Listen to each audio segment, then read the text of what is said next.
Hey everyone, welcome to Virtual History 360. What if I told you that our founding documents were inspired by Enlightenment philosophers?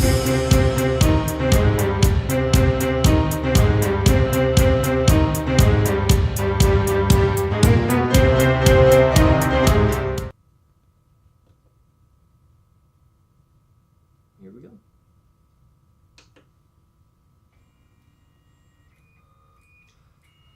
How's it going, everybody? Welcome to Virtual History 360. I'm Mr. Wade, and welcome to the first Pancake history video of 2018-2019.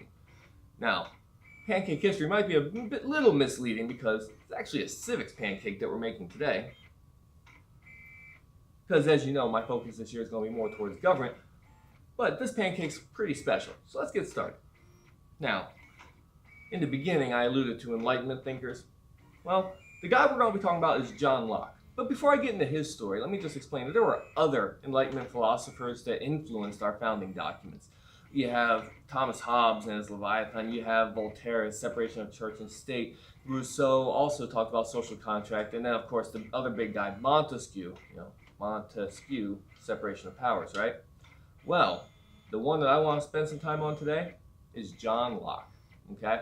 John Locke was born in 1632. He's from England, right? Went to school at Christ Church in Oxford, and there he made some good friends, and he got promoted, if you will, in the ranks of the local government and became quite influential.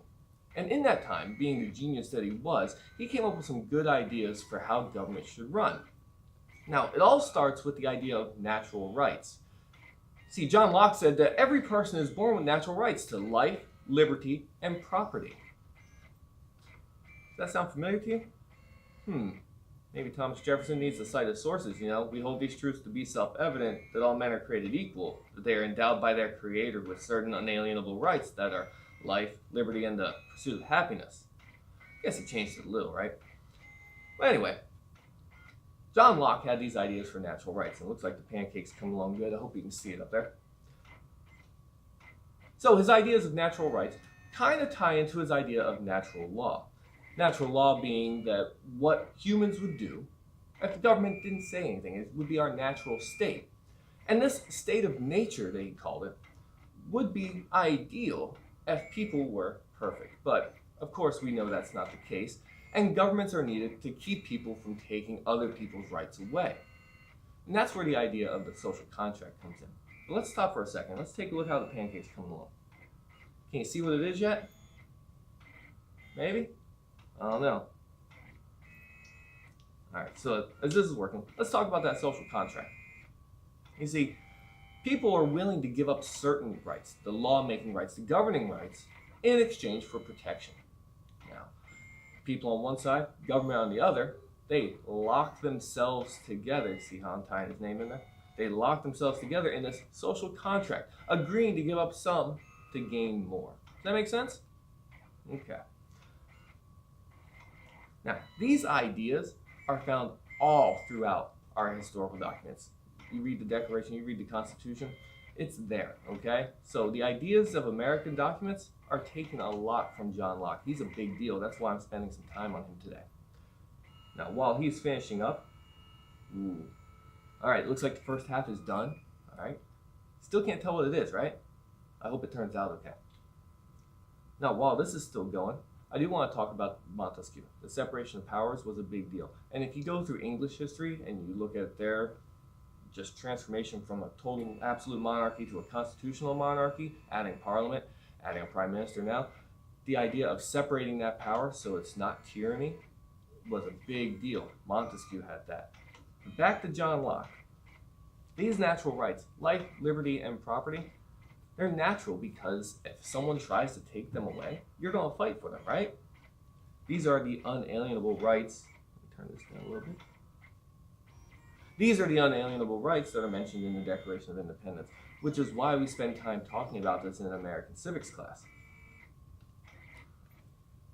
All right, this pancake's feeling in nice. Yeah, look at that.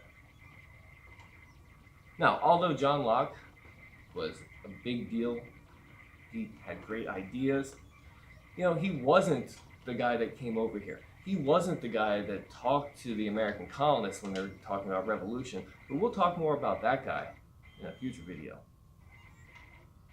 Now, as this Pancake's wrapping up, I want to think about this. If you have any questions about John Locke that I didn't address, go ahead and leave those in the comments. Just about ready to flip this thing over.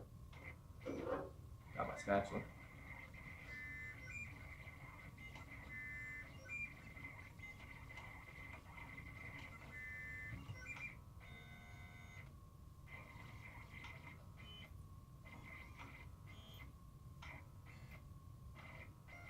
Okay, so the Pancake's about wrapped up. What do you think? Can you tell what it is yet? Just looks like an oval blob to me, right? What do you say we flip it over? All right, ready for the reveal?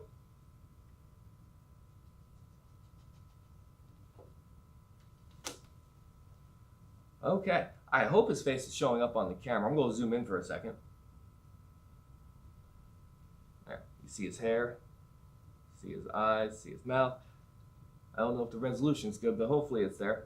Here we have a portrait of John Locke done in Pancakes. So like I said, if you have any questions, leave those in the comments. If you liked it, hit like. You know I need you to subscribe. Share this video out. Alright? And look forward to more Pancake videos in the future. For Virtual History 360, I'm Mr. Wade. Thank you.